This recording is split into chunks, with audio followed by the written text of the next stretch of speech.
ఎమ్మెల్యేలు ఒకటే ఇప్పుడు రేవంత్ రెడ్డి దించడం ముసుగుల గుడ్లాట అయిపోయింది.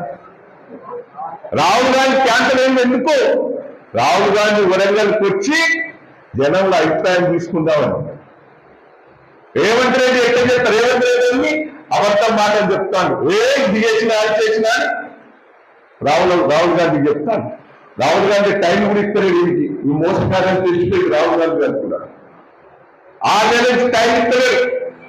నిన్న వరంగల్ కొద్దామని ప్రయత్నం చేస్తే ఇక నా పనులు పోతున్నారు, పోయి కాలు కట్టుకున్నారు, ఫోన్ చేసి వార్తలు తీరుతారు అని చెప్పిండు. ఈ మాటలన్నీ ఢిల్లీలో చెప్పిండు రాహుల్ గాంధీ. మేము తెలంగాణ మొత్తం చేసినాం, రుణమాఫీ చేసినాం, రైతు బంధు ఇచ్చినాం, 2000 4000 పెంచాం అన్ని చెప్పిండు. ఆ ఢిల్లీ వాళ్ళు అన్ని తెలుసుకొని ఏం చేయలేదంటే గురువులు కాంగ్రెస్ ఢిల్లీలో మహారాష్ట్రలో ఢిల్లీలో చెప్పిండు. అంటే కాంగ్రెస్ పార్టీ అంతా అబద్ధాల కోరిక తెలిపి.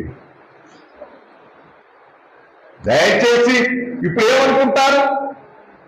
కేసీఆర్ కోరుకుని తప్పు చేసిన అంట కదా, అంటారా లేదా? 100 సీట్లు చేస్తాం మనం. ఇప్పుడు ఎన్నికలు వస్తే 100 సీట్లు చేస్తాం, 100 సీట్లు. ఇప్పుడు ధైర్యం ఉండాలి.